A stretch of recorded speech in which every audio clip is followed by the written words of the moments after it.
Hello, I am Anderson Cowan, and I've got a movie to make, and this is Loaded for Bear. Let's make this movie week 19 of 36 weeks. Quick little update here, updating you on what's happening with the project, and as is the case every week, pretty much, lots is happening. But first and foremost, I would like to thank the latest contributors who are making all of this possible. So that's you, Tyler Brewer. That's you, Alex Blankenship. Oh, Christ, that sounded bad, didn't it? When I'm mispronouncing names, and I should know because I know Alex Blankenship. Alec Rhodes, thank you very much. Teresa Kwong. Oh, Teresa, you're the best. Thank you so much. Chaz. Oh, I just saw you, Chaz, because we just had the producers meeting, and I was just on the old Zoom meeting with Chaz, and I said thank you very much for once again contributing a large chunk, and you moved up into a new level. You're now officially an associate producer, so thank you very much. And Andrew Martin is back in as well. Andrew has not made one of the meetings yet, but I have faith that I will see you on the meeting. We just wrapped up the meeting moments ago, and at the very end I was asking where everyone was from, because we had a pretty good attendance today.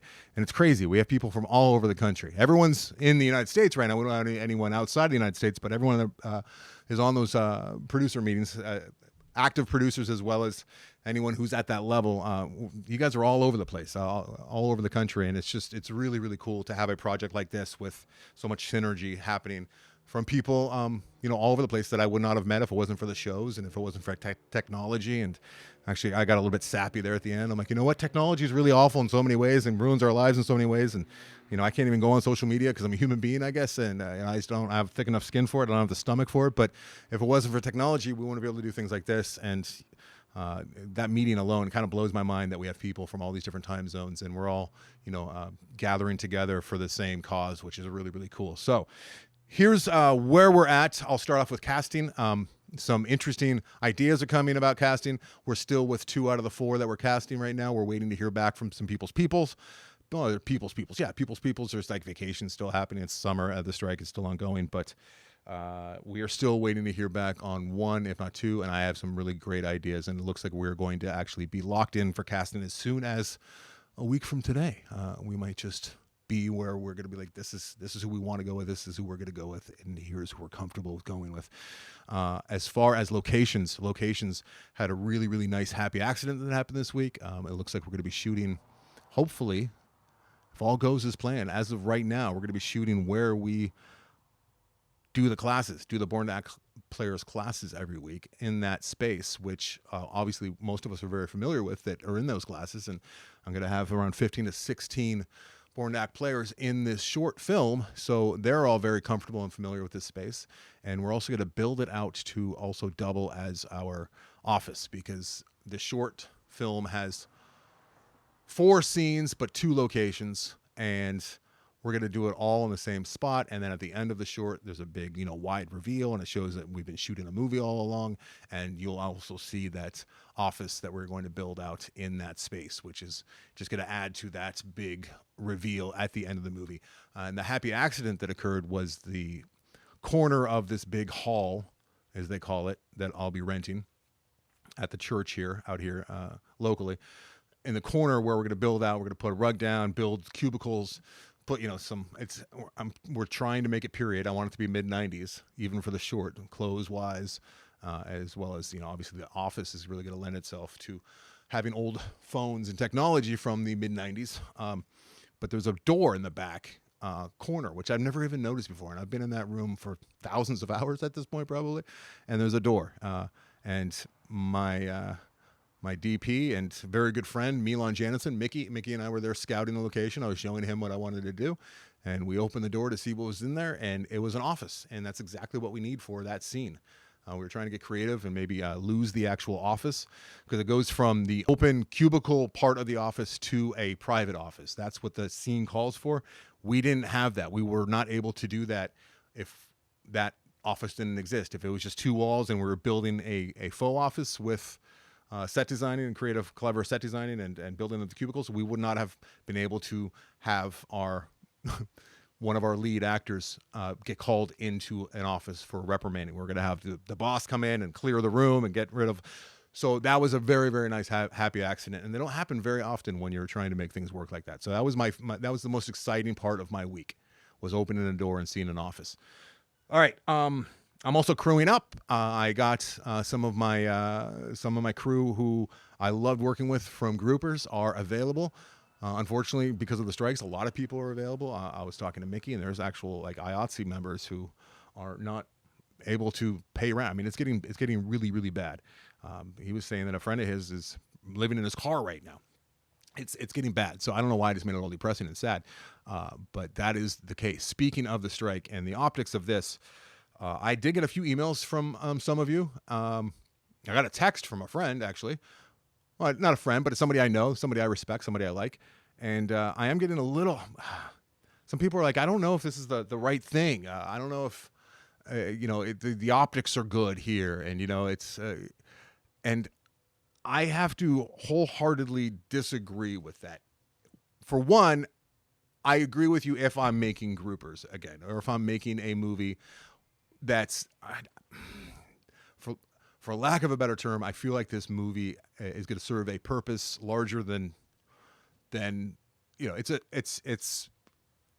it's for a very good cause. I truly believe that. I really want to make this movie for the Born to Act players. To make the documentary for the Born to Act players. I want to make the short film so that we can hopefully make the feature film for the Born to Act players, and to get this story out there and to just show what I know, what I've known for a long time, and help tell it in a fun, interesting story, which is the script for Loaded for Bear, both the short as well as the feature-length film.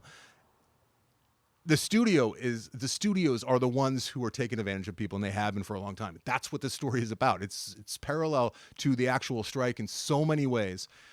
It's all about people with not a whole lot of creativity at the top taking advantage of the people below them because they call the shots and they have the money, and that's what this is about. There's so many parallels that we don't even have to tweak it to make it about the strike and all unions and all people that have been taken advantage of by the people at the top all the way along. And if it means getting some people who, ruffling their feathers a little bit or making them feel like we're doing the wrong thing, I hate it, but I'm willing to take that risk because the actual union, from what I understand, has said you can promote these small projects, you can promote these independent movies. They are not the enemy. If it was nothing but independent movies, things would be, in a lot of ways, much better than these giant conglomerates that have been just milking and people and trying to get every last dime so their yachts could get larger, as Bill Burr says.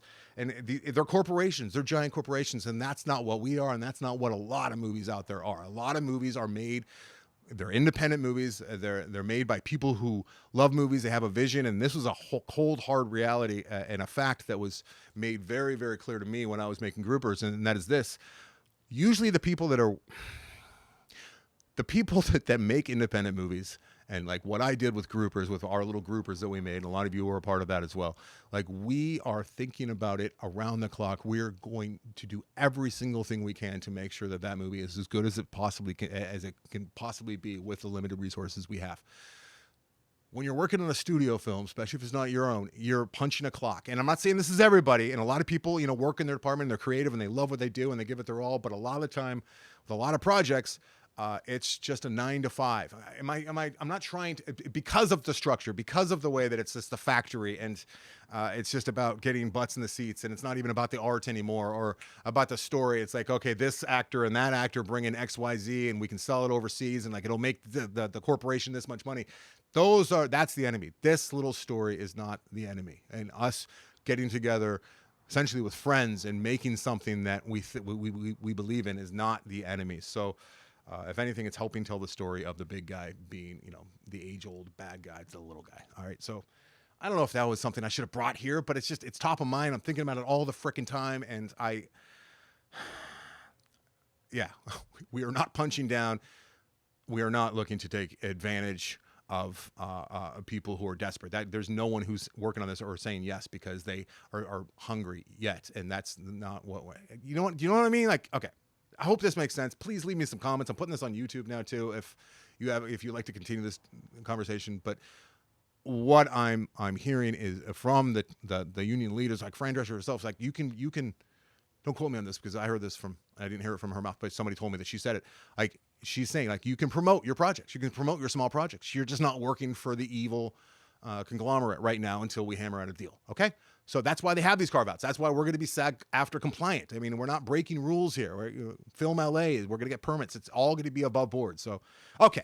That said, we need some help. And if you would like your name to be associated with this movie that will be around forever, this short film that's going to have actual names in it, please go over to loadedforbeardoc.com. I should have said at the beginning, loadedforbeardoc.com to see what it is. Mike Carano, my son Atticus, and I are planning on making a new little pitch video and showing some clips of what we've been shooting for the documentary. But your money goes to the documentary and the short. They're all part of the same family, and it's all towards getting the feature narrative produced through investors and financiers and traditional money. Not the studios. I'm not looking to sell this to the studios. That's not the plan. I could never work for a studio. That's like having a boss. All right, I've said enough. I'm all over the place because I'm flustered at misunderstandings.